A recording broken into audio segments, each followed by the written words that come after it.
Welcome. I'm so glad you all were able to make it this morning. I was looking outside hoping the rain would hold off because nobody likes to come out in torrential downpours, so we're lucky. For those who don't know me, I'm Michelle Palladini. I work for the Norfolk Police Department, and one of my kind of specialties here at the police department is kind of what we call community policing. So it's really getting out and engaging with the community and providing topics to our community that are of interest and topics that can hopefully keep people safe. So this is one, a big one. Welcome, come on in. We just started. Yeah, come on in, have a seat. Sure. So I just kind of want to get a quick gauge from everybody in the room. If we can just go around, just tell me your first name and why you wanted to take this class. So we'll start to my left. I'm Dexter. Hi, Dexter. Taking this because, well, you never know. It's a crazy world. Yes, I agree. And unfortunately, in my job, I see a lot of the crazy, but a lot of the good too. So. My name is Walter. Hi, Walter. Mainly here for safety and defensive maneuvers. Awesome. Great. Thank you. My name is Bill. I'm here to protect myself. Wonderful. Love it. Thanks, Bill. My name is Anita, and I'm here for the same reason. Great. Janice, and I'm here for the safety aspect, self-defense. Wonderful. Yes, I'm Joan. Hi, Joan. Mridula Patel. I'm also here to learn, safety tricks and how to protect. Perfect. Thank you. I'm Mary, and it just seemed like a good idea. Yeah, definitely. Good. Thank you. And I'm Ann, and I like to be prepared for any emergency. Great. Never Wonderful. know. Yes, very true. Okay, so we've got Dexter, Walter, Bill, Anita, Janice, Joan, Miss Patel. That's where I'm going with that. Because I can't pronounce your first name. Mary and Ann. Very good. Okay. You can quiz me in 10 minutes. Don't get too excited yet, but I will try. So, self-defense and safety is probably one of the most important things we can teach, because if we can prevent crimes from happening in the first place, that's a win for us, not just us from a police standpoint, but you as citizens. So when we start talking about self-defense, a lot of what we're going to talk about is awareness, because that's the biggest piece, knowing what situations not to put ourselves in.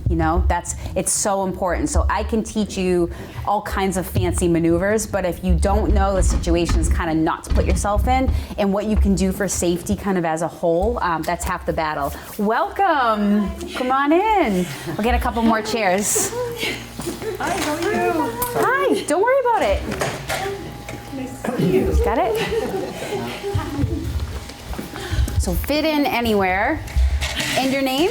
Jan Newman. Hi, Jan. And why are you taking this class? I think it'd be a good idea to know. Awesome. If I ever ran into anything. Yeah, perfect. And yourself? I'm Jane. Hi, Jane. Oh, so many J's. Janice, Joan, Jan, Jane. Okay. You got it. And why are you taking this class? I just want to know basically what to beware of, what to do. You hear all kinds of things on the news and you read it, but you never actually think about actually doing it. Yeah, and I think that's a good point. We just started talking about why it's important to know what to do. It's also important to know what situations to not put yourself in. So, we all are Norfolk residents or surrounding towns? Norfolk. Everyone's Norfolk. So we are one of the safest rated communities, right? And we're very proud of that. But that being said, we also know that anything can happen anywhere at any time. And so we are realistic. And when you look at our crime statistics, everything is proportionate to our population. So we're a smaller town, we're a smaller community. Welcome. Hi. Come on in. Well done. You're not off the hook that fast. Nice try, though. Have a seat. Have a seat. Yeah, have a seat. I might end up standing anyway. Well done. There you go. Perfect. Okay, thank you. There we go. Thank you. I'm adaptable, but All right. I think we're in business. Well, speak louder now. I know. Good thing I can enunciate and project my voice. Okay. So for those of you who just came in real quick, name and why you are taking this class. Oh, interesting. My name is Lorraine. And why am I taking this class? Because I want to know what to do with this cake. I like it. I like it. Lorraine's going to lead the class. She can do it. I'm Chris I hope I can Gleason, trip and him up. Yeah, right? my name is Chris, and I live by myself, so I need to be able to defend myself. Yeah, excellent. Very good. You live alone as well? Yep. Okay. Who else? Anyone else just walked? No, we're good. Okay. So we were talking about situations that we don't want to put ourselves in because the awareness, right, is the biggest part of self-defense. So knowing kind of what situations to avoid. Does anyone have any kind of burning questions about situations? Does anyone have an experience of something you've encountered? No? Okay. Say I'm in a house with my Yep. grandchildren Yeah. and somebody breaks through the front door. What defensive measure do Yeah. I have Right. to stop him? Yep. More than likely, at my age, this guy here is going to be in the 20s or 30s. Sure. So we're going to talk about that today, and we're going to talk about what's practical for your age bracket, which seems like it's a pretty wide range here today. So we're going to try and address this to all skill and ability levels, but keeping in mind that everybody's getting older, right? And typically, and I say that in a wonderful way because you're seasoned, right? And maybe you can teach me some things as well. But no, truthfully, people who are committing crimes, while it can be a large age range, we're typically looking at people, as you said, in their 20s and 30s that are probably stronger and bigger and know more things about kind of their world than we do. So we look at things like if somebody were to break into your house, is it easy to break into somebody's house this day and age? Yes. Yeah, if they want to get in, they're going to get in, right? They're going to break a window if they have to, right? So we can have safeguards in place, and I advocate having those safeguards. I mean, 100%. You don't want to just say, well, they can get it anyway. I'm just going to leave my doors unlocked. No. Okay, keep your doors locked. Even if you're home, does everyone keep, and you don't have to out yourself, but you keep your doors locked when you're home. Really important. Yes? I just wanted to make this comment. I don't know if you all experience this in your neighborhood, but in my neighborhood, very often, homes around me are totally empty. Yeah. People are Right. gone for long stretches of time. Mm-hmm. The children, the younger population has grown up. Yeah. Maybe some of them are in college, but a lot of them are Yeah. have since graduated. Right. So that bothers me quite a bit. Yeah, I agree with you. I think, we're kind of in a day and age where people are working, people aren't home, and houses are empty. So it's kind of like the days where we used to rely on our neighbors to keep watch and to, kind of report things that are suspicious. Those days, I wouldn't say they're gone, but they're shifting. And that's just part of the shift in our society with everybody working. Is everyone retired, still working? How many people are still working? A few, okay. So why don't we just start, I guess we'll start with the home. So how you keep your home safe. We talked about keeping the doors locked. Anyone have alarm systems? So I like alarm systems. I like them for a few reasons. And of course, they're not affordable to everybody, and it's perfectly fine. But alarm systems, not only do they give you that kind of extra layer of protection, but they also have the emergency buttons that you can hit if you ever need to. I will share kind of one statistic about our house break-ins.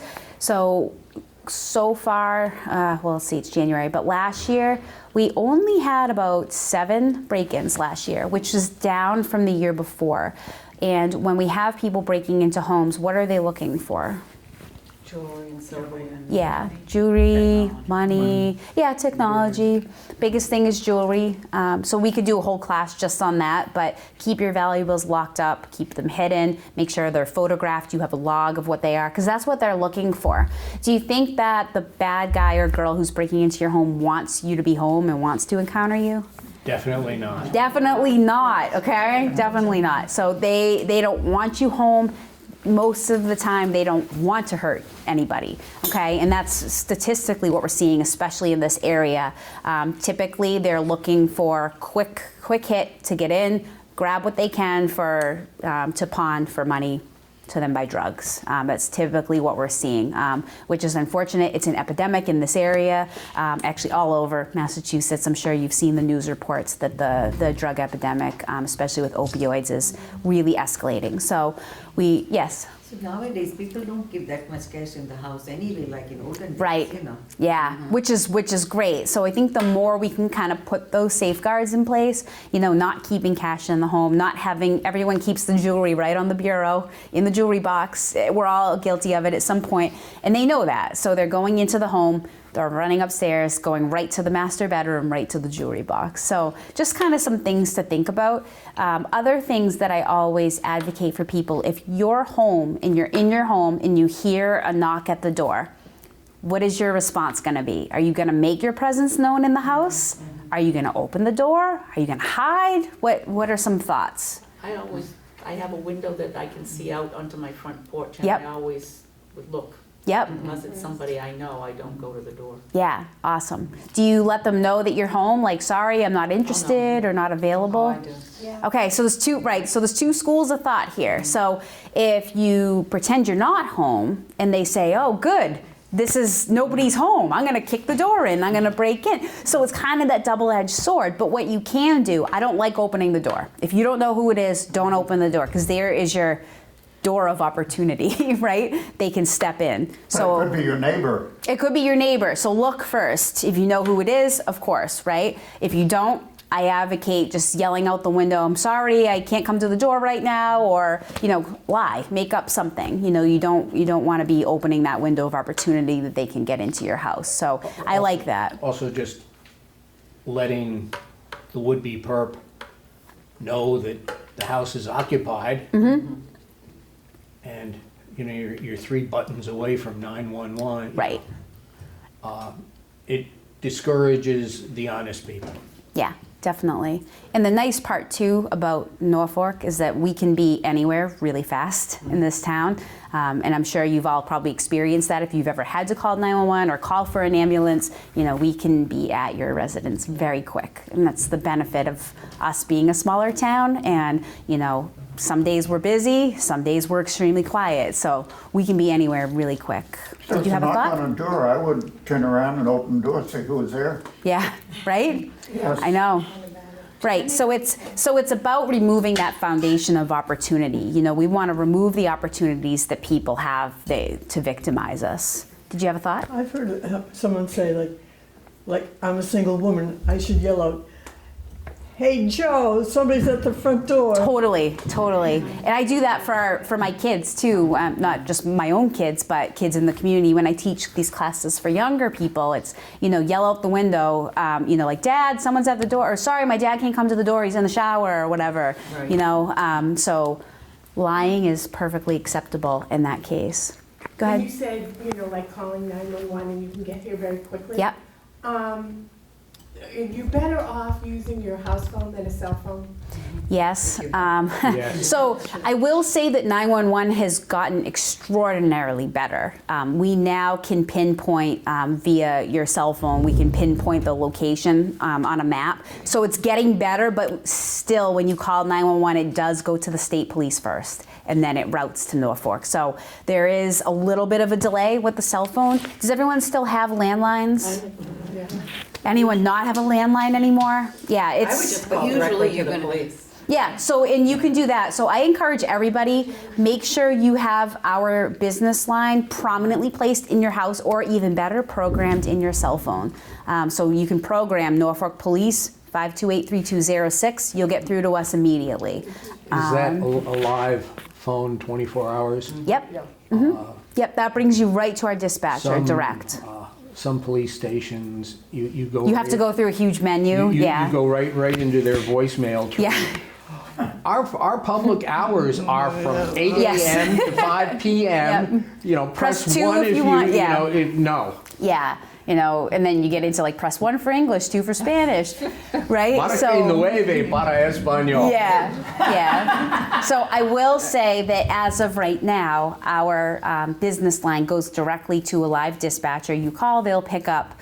Even if they're on multiple calls, there's usually somebody available to, you know, that's in the dispatch area that can take the call. But it's so rare that we have multiple calls at once. I didn't know 911 went right to the state police. It does. I Yeah. had to call From your my cell sister phone. one time. Yep. And So it's not I a didn't know the other significant number to delay, call. but it's a small delay. I was connected right away. Landline comes right to us. Oh, okay. That's Yep. what I'm saying. I called the ambulance and Yeah. I know I called 911. Yes. Yeah. So Yeah. the 7 break-ins, did they find out who did it last year? Some yes, some no. And it was all jewelry that was taken. Some of them, they actually got into the house but didn't take anything, so they must have not found anything worth taking. So were the people breaking in from? They weren't from here. One we found was from Foxborough, and one wasn't even from around here whatsoever. So it is kind of random. But keeping your house well lit at night is always helpful. But I will say most of the break-ins, they're not happening at night. They're happening during the day When no one's home. when no one's home, because people are away, kids are at school. I live in a condo, but if anybody comes up that I don't know, especially if it's Rhode Island plates or something, Yeah. I just walk outside and I make sure they know I'm looking at their license plate. So Yeah. I'm kind of more like proactive, like, oh no, I know you're here. And Yeah. there was a couple that came up one time, and as soon as they saw me do that, they were like, okay, we're out of here. You know? Well, that's the thing, because when people aren't doing something that they should be doing, they don't like to be identified. Right. You know, so that's where it's kind of important for us to be a little nosy and to kind of be in people's face. You know, so often we say, geez, that person looks suspicious, and we shy away. But sometimes just, I'm not telling you to confront the person, but to at least make eye contact so you're identifying that person can be really helpful. And I always encourage people to call us. If you see somebody or a vehicle in your neighborhood that you don't recognize, call us, because so often we will go and we'll be investigating a break-in, and we talk to the neighbors, and the neighbor will say, oh, you know what? I saw a black pickup truck there earlier. I didn't really, it was kind of out of place. And we're like, oh man, like we wish we had that information earlier. So remember that you're never bothering us by calling us with what might seem like not a big deal, because it very well might be a big deal to us. And we love to be bothered. That's our job. So you are taxpayers in this town, so you bother us anytime. Okay? So, but I will hear that from people. They'll say, I didn't want to bother you. It seemed like nonsense. It didn't seem like anything. Yeah, you've got better things to do. We've got better things. I can assure you we don't. So please call us.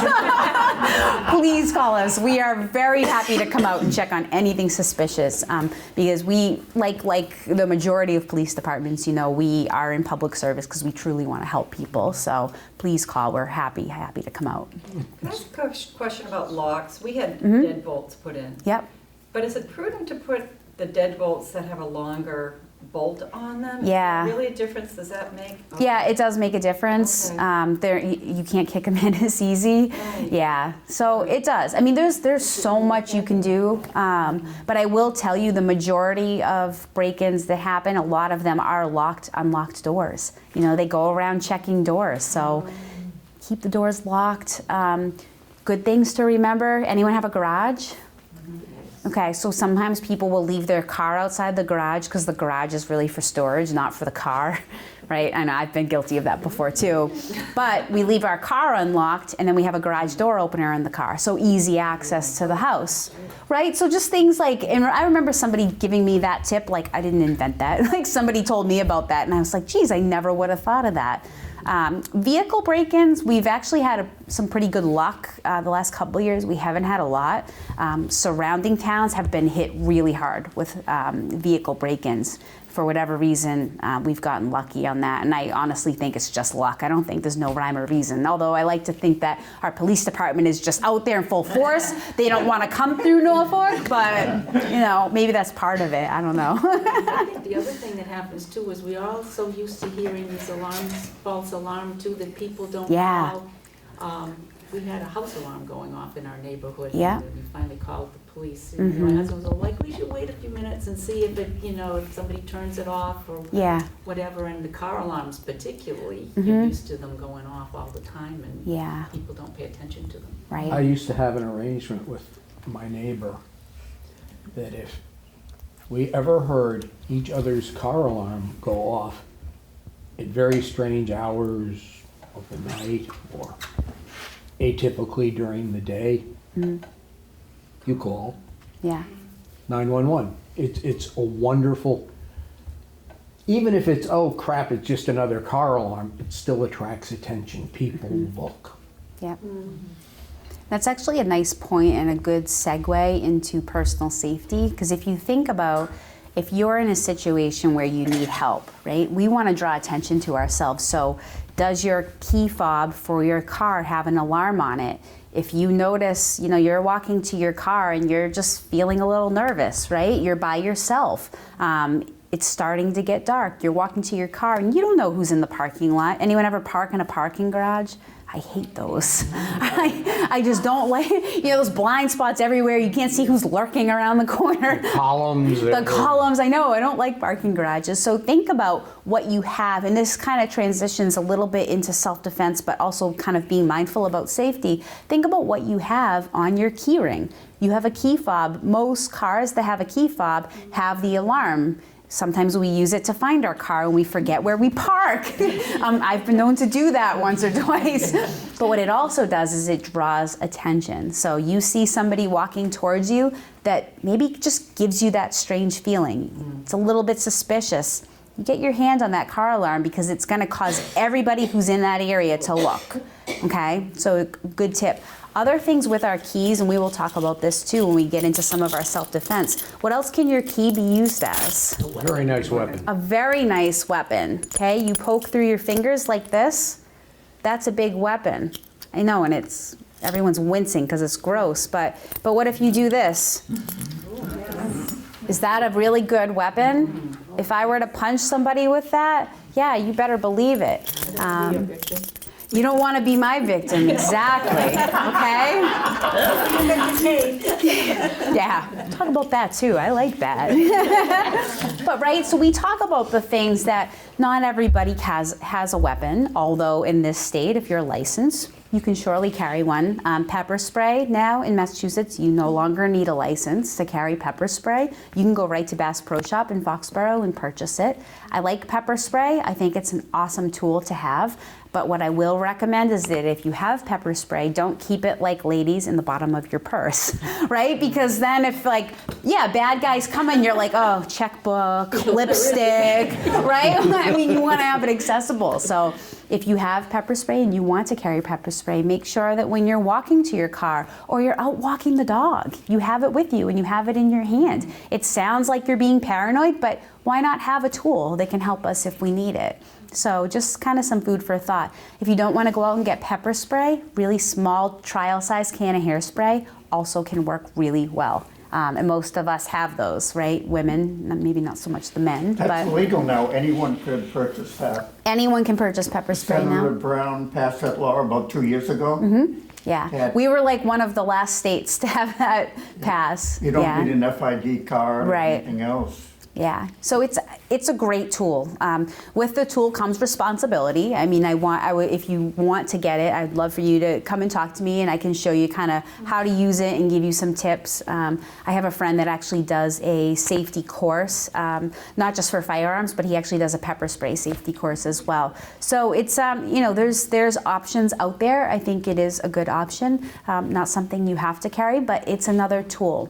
So think about the things that you have at your disposal that you could use as a weapon if you have to. And this is like, okay, so all of the stuff we talked about keeping ourselves safe didn't work, and now we're in the bad situation, which we also know chances of something ever happening, right, so few and far between. But we hear things on the news now. We know it's a different world we're living in. We even think about things for safety, such as we're in this room. What if something were to happen in this building? Like somebody barged into this building. Do we know where our exits are? Could we get ourselves behind a closed, locked door? Could we get ourselves behind a door that's not locked, but can we barricade that door with a whole bunch of stuff? So if somebody tries to get in, they can't because stuff is piled up in front of it. So just different things to think about. That's kind of a whole other class that we could do as well, but we do a lot now with workplace violence, active shooter type situations. And I just want to mention it to start kind of getting the ball rolling with your thought process. You know, if you were in a public place, in a mall, and there were to be an event happening where there was, say, an intruder, what would you do? You know, where would you go? Anyone ever think about it before? Yeah, most people haven't, some have. So really start to give that some thought. And although we don't have a ton of time to cover like that whole topic today, I'd be happy to come back and do another training kind of just on that. So give that some thought. If that's something you want, we can certainly set it up. But just think about, you know, when you're out, it's situational awareness. So it's knowing what's going on around you. It's knowing where your exits are. How many ways out of this room are there? Two. Oh, that one, but I'm thinking if they came in that way, then you only have Then there's one. only the one here, right? So obviously fire code, there's supposed to be 2 exits in every room, right? Every building. So we know we have one there and we have one there. Plus a window. Plus what? Plus the windows. Plus the windows, yep. Windows work too. So when we talk about self-defense, I'm sorry? I don't think these windows open. No? No, these do. You see glass breaks, you see the chairs? I was gonna say, Yeah. chairs around. Some glass breaks, some glass doesn't. We actually learned that the hard way with a school I was working with. We thought that the windows would break really easily, and they are super strong windows. So just, you know, things to think about. But what I like about your point, Lorraine, was that, you know what, you can go out a window. Can you open a window? Do the windows even open? Think about how much you know about, you obviously know a lot about your own home, but what about your workplace? What about the places you frequent, you know? And it's not to create a culture of fear where everywhere we go, we're like, something bad's gonna happen, like, where are my exits? But it's just good to think about, you know? Just from a personal safety standpoint, especially, you said you have grandkids, right? What if you take your grandkids to the movies, you know, and something were to happen? Do you know how to get everybody out safely, you know? So just give that some thought too. Everyone have grandkids in here? Yeah.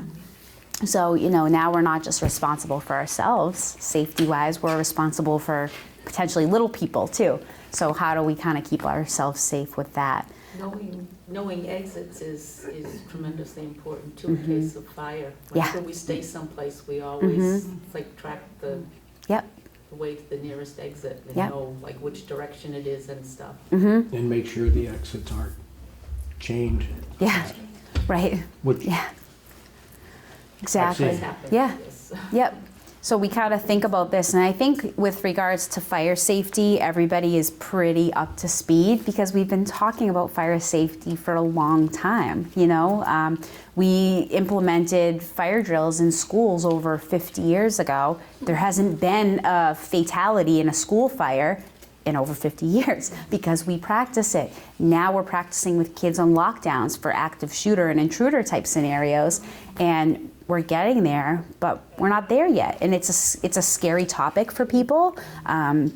Parents are concerned, how do I talk to my kid about this? So it's kind of all these things that we're talking about, and I think just being here today is raising our level of awareness so that you feel a little more confident out there, you feel a little more safe. Anyone walk here, like through your neighborhoods? A lot of walkers. How do you keep yourself safe when you're walking? Tell me about it. I mean, he goes in, but I mean, he goes in the woods, it's like, it's pitch black at 4 in the morning or 5 in the morning, or whatever. Not to mention people, but what about the animals? Do you carry a cell phone when you walk? No.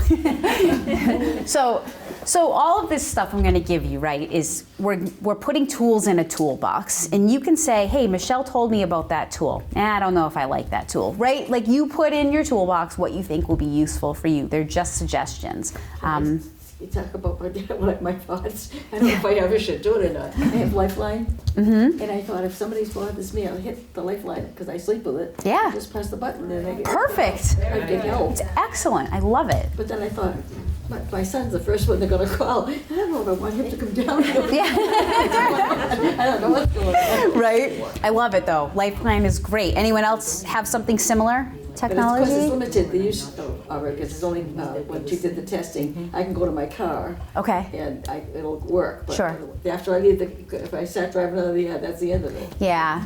So that's kind of the interesting thing about technology. We can use technology to our advantage. And I know technology can be a little daunting. The technology has surpassed many people's knowledge, but I know.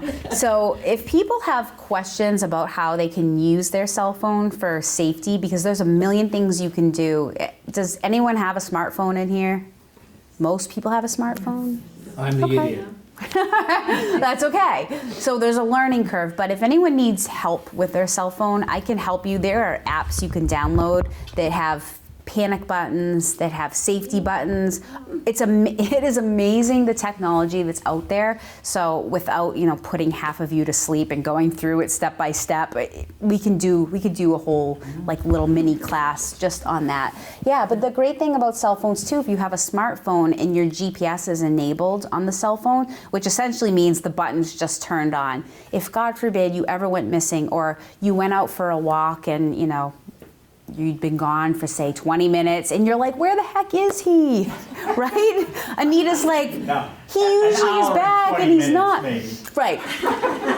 Then you can call us and you can say, hey, Norfolk Police, my husband did not come home from his walk. We can then ping his cell phone and find the location. Oh, look, he's right off of Seekonk Street in the woods. I know that sounds like creepy, that we can pinpoint your exact location, but we can.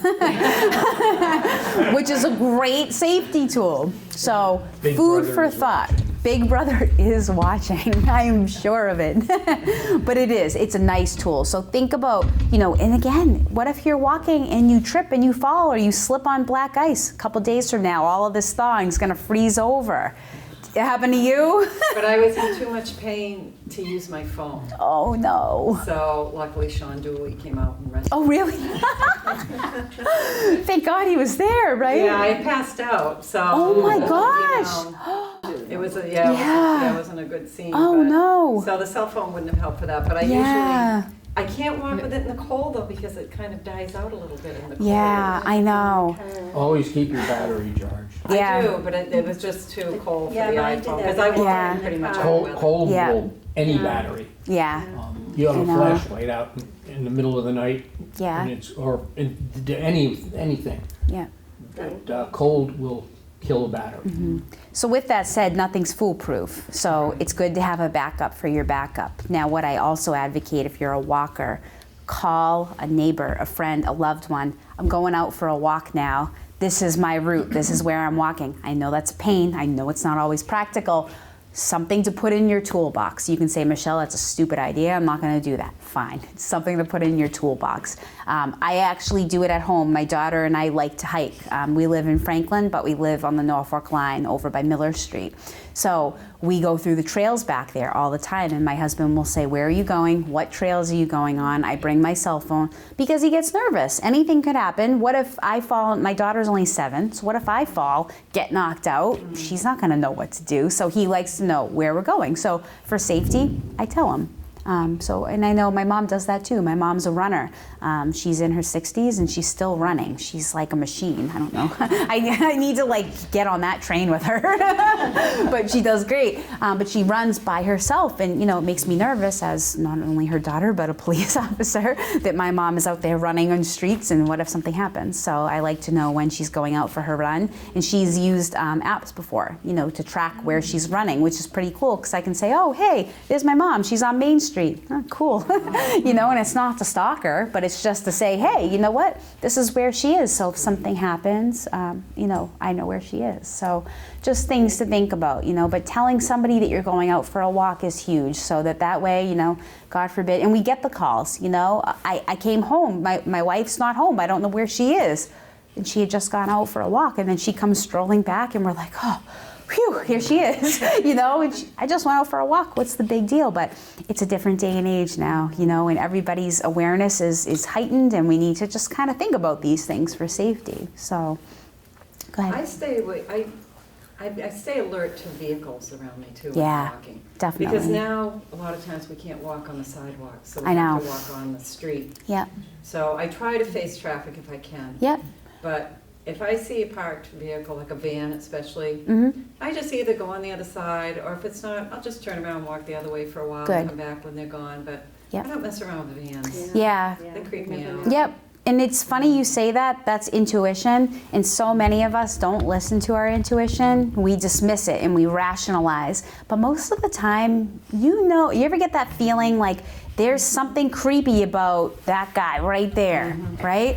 He makes me feel uncomfortable, right? She's making me feel nervous. She's walking kind of fast. Like, listen to that voice inside your head. That's your intuition. And I'll share a quick story with you. My daughter, 2 years ago, so she was about, she was 5, actually just turned 5 at the time. We were in upstate New York. We were doing like a camping trip type of thing, and we decided to go to the movies. It was just her and I. My husband and the other kids had stayed home. So we're walking out of the movie complex, and it was kind of a deserted parking lot, upstate New York, not a familiar area. So we're walking to our car, and as we're walking to our car, I noticed that there was a van, speaking of vans, and just something about it just gave me kind of the creeps. There were 2 gentlemen sitting in the van, and I said, I don't know, I don't like this. Something about it is just making me nervous. So we get in the car, lock the doors, right? Do you all lock your doors, right, when you get in the car? Yeah. Good.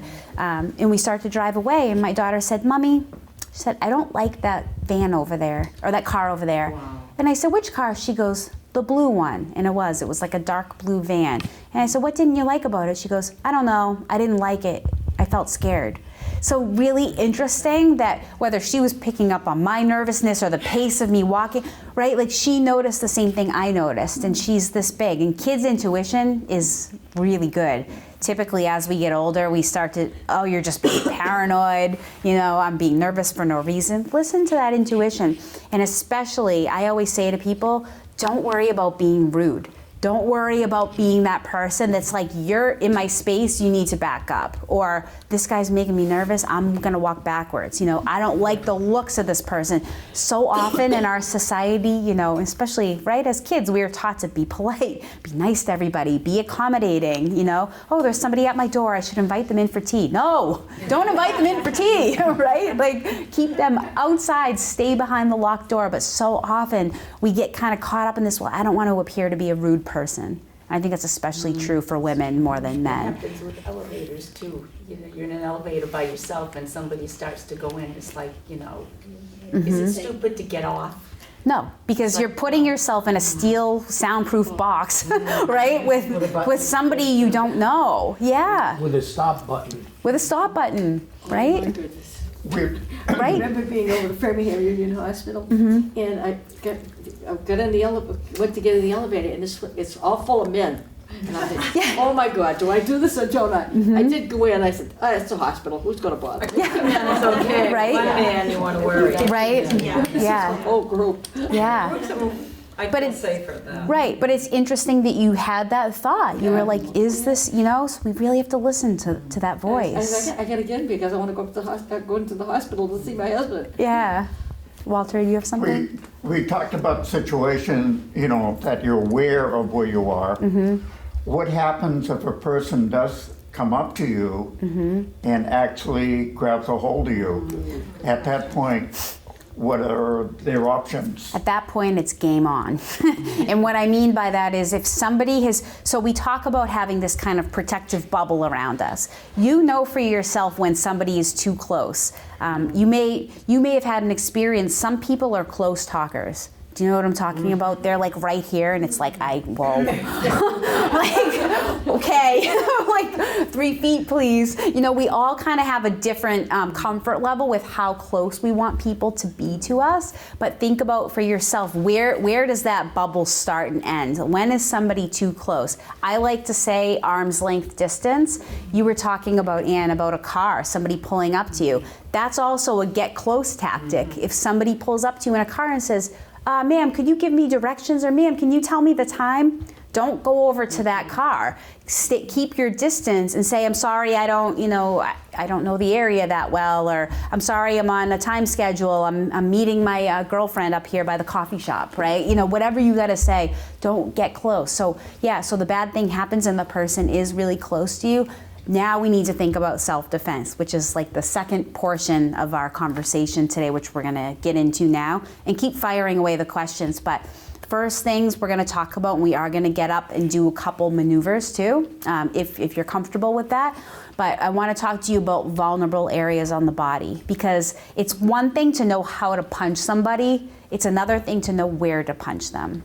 So we want to think about areas on the body that we like to call soft targets. So we know that the eyes are great places to hit somebody. And this is gross, but we also know that eyes are a great place to stab somebody with a key, right? And it's gross, and we don't want to talk about that. We don't even want to think about it because it gives us like the heebie-jeebies to think about it. But your life is at risk, or your grandchild's life is at risk. So you're gonna do whatever means necessary, okay? So you can take a sharp object and stab somebody in the eye. That's gonna do a whole lot more good than just kind of going like this and trying to swat them away, right? Think about what else you can put into somebody's eye. What else might you carry around with you? Fingers, thumb, right? Pop it right in somebody's eye. How about a pen? Anyone carry a pen in their pocket, especially the gentlemen, right? Carry pens. Women, we have a lot of things in our purses, but again, is it accessible, And I'm not telling you to like walk around armed with pens, like everywhere you go. Like that would be kind of weird, but just things to think about. Do you have things, very accessible in your pocket? Do you see someone walking close to you that maybe is a little bit uncomfortable and you decide, I'm gonna cross to the other side of the road. I'm gonna get my key out and just keep it ready in my hand, because a punch like this, it's okay, but a punch like this, way better, right? Especially if you're going for the face. So I want you to think about what weapons you have at your disposal that aren't really weapons. What if, God forbid, you got knocked down to the ground and there was a rock in the vicinity? Could you take a rock, put it in your palm, and hit somebody in the forehead with that? So there's this spot, right, in the forehead that's very easy to knock somebody out. When you see people get knocked out on TV, it's like somebody gets punched and they fall to the ground. Yeah. That's pretty hard to do because you have to hit them like dead center right here. And you know your own strength, right, better than me, just like I know my own strength compared to the 250-pound officer that's on the call with me. We have different levels, okay? That's why I have other tools I can use, because I'm a small person. If I go to hit a 250-pound person, it's probably not going to do that much. Even though I'm trained, even though I know defensive tactics, I'm going to utilize something else because of my size. So you know your own strength. Other areas on the face, nose. Anyone ever been hit in the nose before? Oh, it's the worst. Like your grandkids, I'm sure, right? Like my daughter, when she was little, we'd be playing and she'd hit me in the nose, of course, accidentally. Back with the head. Yeah, and what happens when you get hit in the nose? You go like this, first of all, so automatically you're disoriented because you're holding your nose. Your eyes are now watering, right? You're probably keeling over, so now you're off balance, right? So if you hit somebody in the nose, and the best way to do that is with your palm, and we'll practice that. I brought a couple martial arts pads that you can actually practice it on if you want. You hit somebody in the nose like that, you want to take your palm and you want to picture yourself driving it through their nose, okay? Their eyes are going to water, they're going to keel over, and that gives you the opportunity to A, run away, or B, maybe you could kick them. Maybe you could put your knee into their groin and get them off so you can run away. So things to think about. I'm not like gonna make you black belts in karate today. I'm gonna give you a few practical things that you can use, okay? So eyes and nose are probably your best bet on the face. Throat is another one. Okay, throat kind of causes that same somatic reaction where if somebody's hitting the throat, kind of knocks the wind out of you a little bit, right? Not only could we punch somebody here, but we could also squeeze somebody here, okay, if we have to. Okay, these are tools at our disposal. I like to move like right down the body. So solar plexus, do we all know where the solar plexus is? So it's higher on your stomach. Sometimes people think to punch someone in the stomach or kick someone in the stomach, you want to get them kind of in the middle. No, you actually want to get them higher. So right where your ribs come to a point, right underneath there is where the solar plexus is. And that, even if you push on your own stomach right there, you almost feel a little bit nauseous. That's the solar plexus. It's a soft spot in the stomach. If somebody gets punched or hit there or elbowed there, right? What if somebody walks up behind you, okay? What are you gonna do then? Could you take your elbow and throw it back like that? You can. So another spot, groin, self-explanatory, especially for men. I mean, right, that's a great place to hit somebody and disable them. Kneecaps, another great place if you have to, right? If you have to kick somebody, particularly if you're in close quarters, you can actually take your foot and just kick somebody in the knee. You can get them in the shins and you can stomp on the foot. Yeah. I've done that. Yeah, I know, shins hurt, right? That can be another technique if somebody comes up behind. Okay, say put you in a bear hug. Can you kick backwards and kick their shins or their knee? Can you stomp on their foot? Anyone ever have their foot stepped on before? Oh yeah. Oh, yeah, it hurts. And you don't need a lot of force either to really hurt the top of somebody's foot. Again, are you gonna disable somebody and get them like flat on the ground and flip them over? I mean, probably not, for the majority of us. Oh, wow. We're doing self-defense up there too. Apparently. But are you gonna hurt them enough that you can stop them for a moment and then get yourself to run away? So why don't we stand up and we'll move over maybe to the open section here. So I'm gonna show you a couple of things first. So if you think about somebody attacking you, right? Remember we talked about the vulnerable areas on the body. So the same goes for you. If somebody is walking towards you, the first thing you want to do is blade your body. Because if you're standing sideways, look at all those vulnerable areas are protected. Your nose is protected, your throat's protected, your stomach's protected, your groin is protected, your knees are protected. So if we stand to the side, right, all of that is now blocked. So this is a stance that we're gonna try. So I just want everybody to stand sideways for me. And I want you to put your weak hand up and your strong hand by your stomach, okay? Ooh, you all look really scary, I like it. This is good, this is tough, okay? So this is your blocking hand. So your blocking hand should be in front of you. So if you're a lefty, you probably wanna stand this way with your right hand up, okay? So this is your blocking hand, so you're protecting your face. Now look, everything is now blocked, okay? Now you use this hand to punch. Okay, so everybody, I just want everybody to try just punching the air. So you know your own skill level, so just rotate and punch. With your thumb inside? Or? With your thumb outside, excellent question. So always thumb on the outside, okay? So we're gonna rotate and punch.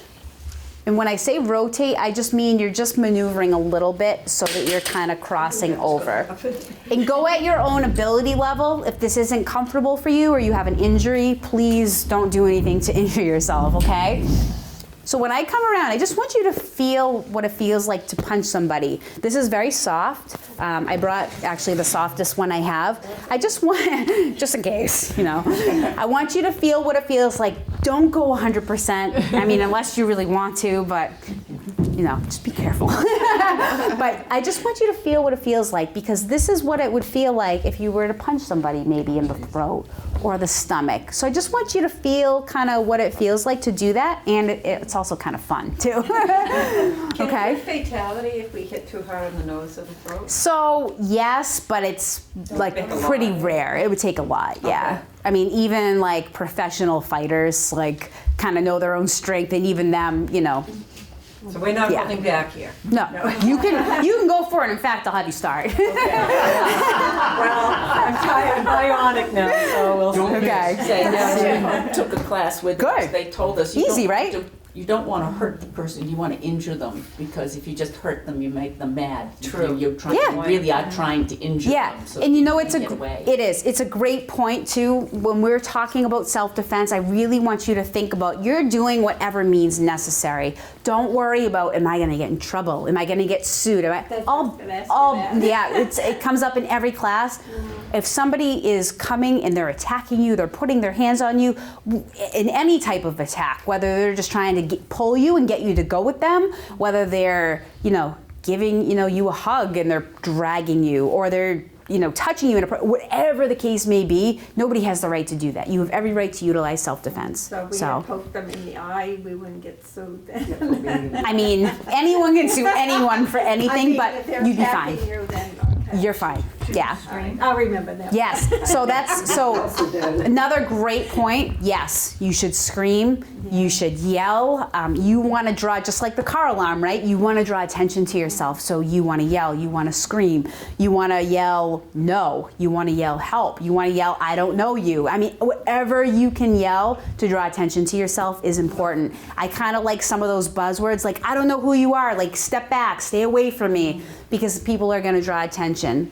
I've heard that, screaming fire usually draws the most attention. People will run away from somebody being physically assaulted. I don't want to get involved. You say fire. Oh! Right? Because they look, especially if you're by yourself. So it's a good thing. So why don't I'm going to come around. I want everybody to try 3 punches, okay? At your own ability level. So, ready? And why don't you, with every punch, why don't you yell the word no? We'll use that as our kind of get back maneuver. So it's going to be no, no, no. Okay? Go. No, no, no. Awesome. No, no, no. I'm already impressed. No, no, no. Nice. Right, Chris. No! No! No! Dexter's on fire. No! Excellent. No! No! Excellent. See, so the men have a little bit of an advantage because, let's face it, how are boys raised? Right? To be rough and tough. And women, well, we didn't really grow up fighting. What happens if a woman attacks a man? Just hug him, Walter. Just give him a hug. I say good for her. No. Good. No. No. Perfect. Excellent.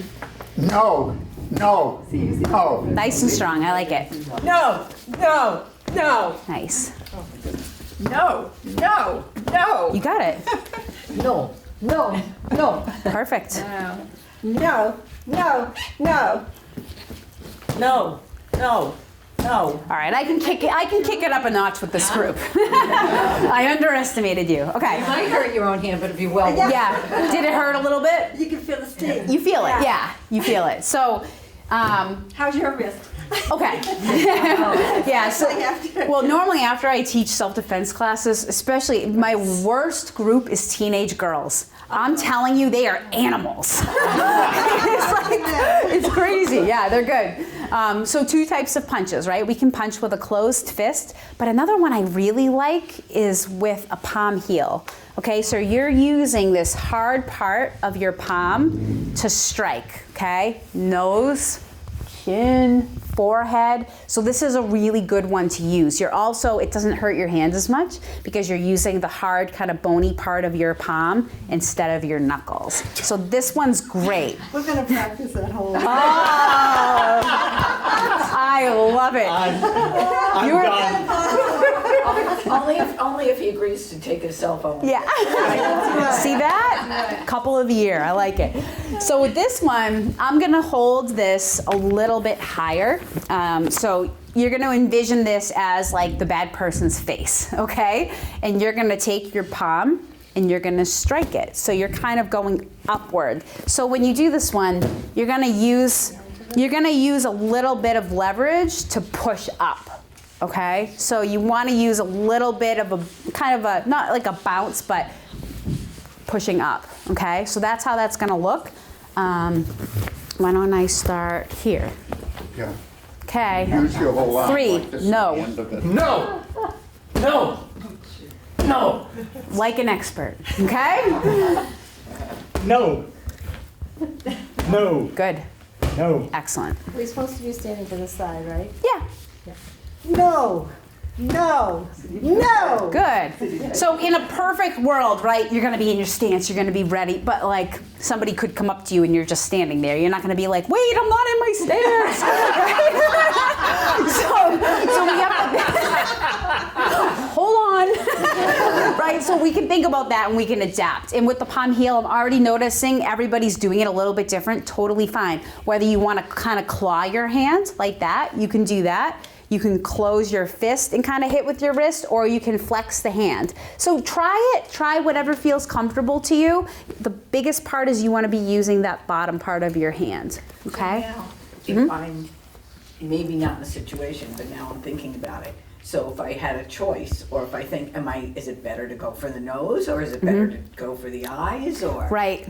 Kind of depends on the situation. If they're do really, whatever it is you can do. Maybe they're really close to you and you can't get your hand up. Maybe they've grabbed you like this in a bear hug, and your fingers are free. You can poke in the eye or something. I see. You know, so it's Yeah, kind of like every situation is going to be a little different. But that's a great point. The height difference too. Right? Height difference is huge. Yeah. You may not be able to reach the person's face, so maybe you're going to go for kicking the shins or kicking the knees or stomping on the foot. A lot of times if they have your arms down, they give you the bear hug. Yes. Your arms are totally useless. Totally useless. So you've got your legs and that's it, right? So the only thing you do is go down, his head will come down after you, then you come up real quick and use your head into his jaw. Totally. Headbutts are really good. Really good. There's a lot you can do that you wouldn't think about too, but the most important thing too is drawing attention to yourself, right? We want to draw attention to ourselves. How often are we really somewhere that we're really by ourselves, that we're truly alone?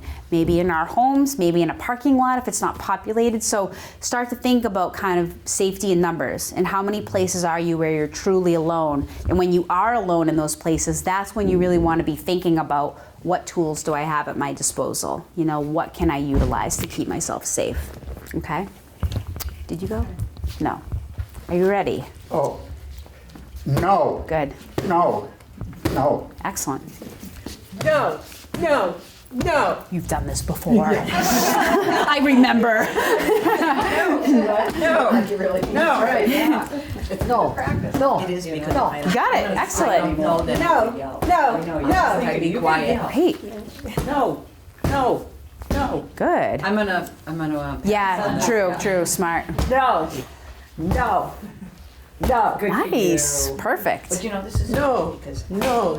No. You got it. Nice. Oh, I already did you. Okay. When I fell, I didn't. Next one I'm going to show you is called a hammer fist. Now, a hammer fist is like, say somebody's pulling you by the arm, okay?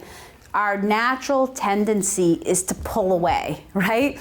But now we're doing force against force. It's like a tug of war. It doesn't work. What we want to do is break their grip. There's all kinds of like really fancy martial arts maneuvers you can do to get out of somebody's grip. I'm not going to show you those because they take a lot of practice. The best thing you can do if somebody is pulling your arm, actually, do you want to just grab my arm for a minute? So the best thing you can do in this scenario, and I'm not really going to do it, is you're going to come up and you're going to come down on their forearm. So you're going to hit right here, okay? So what that looks like statically is you're just coming up and you're hitting down, hammer fist. Use your fist right on there. You're using, yep, kind of like your forearm on their forearm, kind of like this, okay? If you've ever felt, if you hit yourself there, even a little bit hard, it actually hurts. Just hitting yourself on this area. That's gonna break their grip, okay? Because you're causing pain, right? And we always say in self-defense, we say brain to pain because we want their brain to think about the pain, not about you, so that you can get away. So you're gonna come up and you're gonna hit down. So what this looks like, and I know this is fast and I'm showing you a lot, but this is the bulk of what we're gonna do. So don't get too overwhelmed. So you're gonna come up, kind of like you're talking on a phone, and then you're gonna smash down. Okay, you may like this one. It's nice because you can use gravity to your advantage. You can really kind of bend into it. So remember, gravity is your friend here. So we'll try this one. It's easier to do than to explain, I assure you. So, all right, go. Good, now yell no. No. No. Good. Whoops. No. You're doing great. You're doing great. It's fine. So think about it. The other thing that yelling, not only is it drawing attention to ourselves, but it's also reminding us to breathe. Because think about it, right? We all get like kind of panicky. We get nervous when we do stuff like this. Sometimes, and I've seen people do it, they just hold their breath the whole time. And that doesn't help us. You know, we don't want to freeze. We want to be able to get that nice oxygen flow to our muscles so that we can work, okay? Just like working out, it's the same thing. All right, go. No, no, no. That's it, that's all it is. No. No. No. Good, No. No. No. that's it. Passing. No. No. No. Nice, very good. No, no, no. Outstanding. That's your maneuver. You're good at that. Go ahead. Oh my God. No. No. Nice. No. No. No. Good job, Bill. No. No. No. Nice, perfect. Bottom using their fists. They are, which is fine. Which Yeah. is fine. Yeah. No, no, no. Nice. No, no, no. Excellent. Outstanding. Good. How did that one feel? Yeah, I was the same way feel it. Yeah, you might be a little sore tomorrow. You might. I might be too, yeah. So if you have bruises tomorrow, you know, I'm sorry. It's interesting. You're doing great. Michelle, how do you Like like this, It's okay. or It's okay. It's a little sore. the side of the arm Yep. generates a whole lot more pain Then the top. than the top. Yeah. Right. Well, it's all nerve based, you know? So, yeah, it is. It's interesting. So, think about with these tools, you know, with this one in particular, this is great if somebody's pulling you by the arm. It's also good if somebody ends up, you know, trying to attack you and they're crouched down. You could do it right on the back of the head, right? So, you think about that too. The punches, we're gonna do here, here, here, or stomach, okay? I did not bring a kick shield only because doing kicks with a kick shield is not great for balance. So I just get a little bit concerned about that. But kicking, there's no real technique to kicking. You're just gonna kick. And especially if you, God forbid, you're knocked to the ground, kicking is one of the best things you can do because it's very difficult to grab somebody who is kicking repeatedly. You also know if you're gonna kick, there's certain spots to kick. And I know if you're nervous and something bad is happening, you know, emotion's gonna come into play, but just try really hard to remember and do this as you're walking around. You know, if you're going for a walk, just think about if somebody walked up behind me, what would I do right now? If somebody walked up towards me and they were coming into my space, what would I do? Would I get myself ready? Where are the spots that I can hit somebody? So mentally play that out because your chances of surviving an attack are so much greater when you're mentally prepared for it. And I'll tell you, it's a scary thing to think about, but this is what we do as police officers all the time. We drive around in our cruiser and we think, what if the Foxborough Federal Bank alarm went off right now and they said we're in the process of an armed robbery? What am I gonna do? Where am I gonna park my cruiser? What am I gonna say on the radio? Because I know, as trained as I am, and even though I've been in law enforcement for over 10 years, I know that my system is gonna drop because I'm gonna be nervous, right? I'm gonna be thinking about what I need to do. I'm thinking about safety of civilians that are in the bank. So I wanna be mentally prepared so that I don't have tunnel vision, so that I don't have auditory exclusion, so that I can think about what I need to do. So I physically put myself, or mentally put myself in those situations.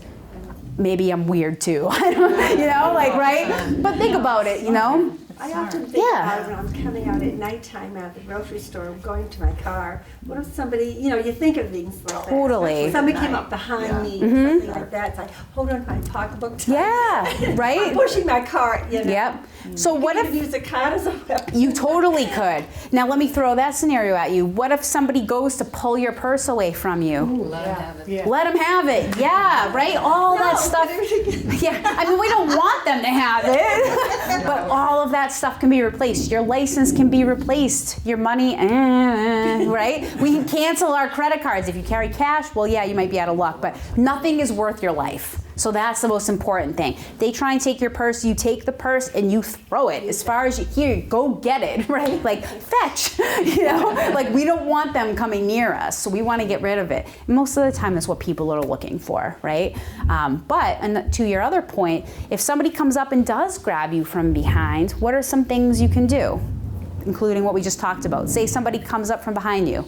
Yep, kick backwards. What else can we do? Scream.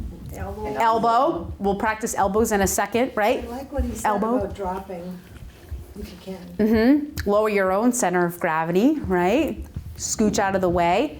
Go backwards with a headbutt, okay? Now the nice part about doing a headbutt, not as effective when you do it face to face, because, well, you're just gonna knock yourself out. So we don't wanna do that. But if they're behind you, yeah, absolutely, that's really gonna hurt them if you go back. Is it gonna hurt you too? Yes, but you're going to survive, okay? So it's a good thing to do. Elbows are good, stomping on the foot is good, kicking backwards is good, even punching backwards to the groin area can be really good. Again, you're looking to disable them temporarily. Also, is running away okay? Absolutely. Yes, yes, that's the number one. If you can get away, get away. You know, no one's saying like bad guys coming towards you and you're like, I'm ready. I'm ready. Like, I'm gonna get, no. Okay, big guy. Exactly, right? Although, hey, you know what? So think about other things you can use. Canes, right? Yeah, Where'd she go? She had to go. But think about it, right? If you do carry, can you whack somebody with that? Heck yeah. Can you hit them in those vulnerable areas? I even tell, women and men to have walkers. You can take that thing, if you can lift it, and you can bang somebody. I mean, you do whatever you can, I'm not advocating you go out and get a cane just like to have a cane. I guess you could, right? But think about it. So think about the things at your disposal. So let's try elbows. So what I'm gonna do is I'm gonna walk behind you. You're gonna have this, again, as a target. All you're gonna do is come back with your elbow. So kind of like you're like, yes, like one of those type of things. So backwards, okay? It might be helpful to look, but I will position it in an area where it's right behind your elbow. So all you have to do is draw it back. If you're gonna elbow somebody in the face, which also is really good, because again, you're getting bone, hard bone area to their face, you probably do wanna follow it back, only because you're aiming for a smaller target, their face. If somebody's coming up behind you and they're right there, well, they're behind you. You're able to get that elbow back. But if you're going for the face, you want to follow it backwards. So we can do both depending on your comfort level. I know it's like kind of a lot to stretch backwards too, but just something to try. So I'll walk around and have you all try that. So we'll do 3 low elbows first. And still say no? Yep. No, no, no. Nice. And then 3 high elbows. No. That's it. No. Good. No. You were the guinea pig. Thank you. All right, so step forward a little bit. Okay, low elbows, go. No, no, no. Excellent. And high elbows. No, no. Yeah. No. Excellent. So again, think about it. This is hard. Imagine being hit with a flinging elbow, right? It doesn't take a lot of force, so it's a really great tool to use. Throw it in your toolbox. Go. Am I close enough? Yeah. No, no, no, Nice. And high elbows. no, no, no. Good. So it was good. Yeah, are you okay? So look, it's natural to turn, which I think the rotation was actually where you felt it. Because you're actually because you want to be able to see. So it was perfect. You're also putting your body weight into the elbow. Yes. And trust me, we're in a training environment right now. If somebody was actually grabbing you, you'd be surprised how strong you are. Yeah, definitely. All right, you ready? Go. No, no, no, Nice. High elbows. no, no, no. Very strong. Nice work. Low elbows. Go. No, no, no, Excellent. High elbows. no, no. Good. Awesome. Nice job. I know. He could be a personal bodyguard. No, no, no, You got it. Nice. no, no, no. Excellent. Excellent. No, turn no, you're putting no. your Good. body in ways. No, no, This is just. no. Nice. Good. Are you comfortable with this one, Ann? I think so. Okay. No, no, Your elbow no, plus 100 no, pounds. no, no. Nice. Can we paint faces on that? I thought about that. That's a good idea. Yeah. No, no, no, no. We could always like tape a picture of somebody you don't like. Political figure. I did go there. Pick your party. No, no, Exactly. no, Pick Putin. no, no, Interesting. no, that is more awkward. Yeah, but you actually were. I almost feel like you were stronger on that one. Oh, really? Yeah, Okay. that was really good. All right, No, no, no, no, no, no. good. No, no, wait a minute. No. Again? Yeah, No. there you go. Good. Whoops, wait, Chris. Well, no, Yep. no, no. Good. So, and you adjusted yourself, which is good because if you're not really planted enough, right? And this floor is slippery, so it's a little bit of both. So, how do those feel? Elbows? Good. So we know what we can do if someone grabs us from behind. If somebody grabs us from the front, same kind of stuff. We probably don't want to do a headbutt for the reasons we talked about, right? But we could take our knee and drive that up into the person's groin. To do it statically without actually like having someone in front of you, it's hard, like you'll topple over. But essentially, if somebody's that close to you, you almost grab hold of them, which kind of sounds counterintuitive. You don't want to grab like your attacker, but you're going to for balance, and you're going to take them and pull them into you and throw your knee up into their groin or their stomach or whatever you can reach. So knee strikes are good, but like I said, a little bit hard to practice, here. You can stomp on the foot. You can kick the shins. You can kick the knees. What else can we do if they're right in front of us? Ears vulnerable? So they can be. There's a little spot behind your ear. It's like a little notch that has a pressure point in it. So you can push. Find it. You have to find it, right? I know, exactly. So I don't, if it was like a super advanced class, like maybe we talk a little bit about pressure points, but yeah, you can take like your thumb and drive it behind somebody's ear. It's like that little notch. It's almost a little hole. So it's a tool, but yeah.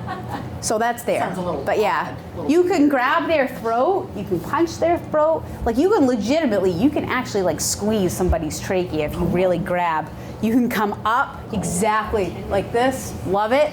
It's another good one. And remember, you've got eyes right there too. So even if your hands are pinned, can you reach the eyes? Things to think about. Okay. You can use, if it's too close for the palm strike too, you can use the elbow. Absolutely. So you see how versatile all of these maneuvers are. So you can use them, right, for different things. So think about, can you use your elbow? Can you take your elbow in your forearm and come up under somebody's chin, right? So you're coming up like that. I mean, there's so many things you can do. This just gives you kind of a little taste. So I would love to kind of come around like one more time and let you pick which one you want to do, if that works. Yeah? Okay. Let's start here. Which one would you like to do? A punch, a palm heel strike, or a hammer fist? Good, okay. So do 3 of them. No, that's not right. Is that right with this one? Not Are you this righty or lefty? one? I'm a righty. Yeah, Okay. you got it. No. Nice. What would you like to do? No, Good. no, Nice. no. Excellent. What would I think you? I'll pass. Okay, yep. Which one? Palm heel? No. I knew you'd like these ones. Nice, very strong. What would you like to do? I have to do the same one. Okay. No. Awesome, very good. Make it easy for you, huh? That's fine. No. One more. No. Good. No. Perfect, that's your move for sure. Which one? Palm heel? No. Excellent. I'll follow suit. Okay, No. amazing. The elbows? Yep, figured you would. Go ahead. No. No. And good verbalization, nice and loud. I like it. What would you like to do? Come here. Yes. No, no, no. Excellent. I think I'll do the hammer. Hammer. Can I pretend you're my ex-wife? Okay. Just say no. No. Okay, go ahead. No. Nice. Oh, I started with you. Okay. I know we're probably a little over time, but hopefully I didn't hold anybody up too long. No. Oh, okay. What'd you say? I said, with all these punches, you Yeah. would never have time to do all of that. To do all Probably of. end up doing one. Oh, 100%. Yeah. Yeah. So. Right. So the point was made. You're never going to be able to do all of these. Of course not. These are different tools for different scenarios, so you may opt to say, you know what, this person's really close to me. I can't use a punch, but maybe I can do a knee strike. This person walked up behind me, I'm gonna try and throw one elbow. So yeah, the chances of you being able to do a combination, like we're not kung fu masters here, right? These are just a few things you can do. Now you know, some people have never punched anything in their life. Is there anyone here who's never punched anything ever? Yeah, honestly, I usually have 50% of my classes.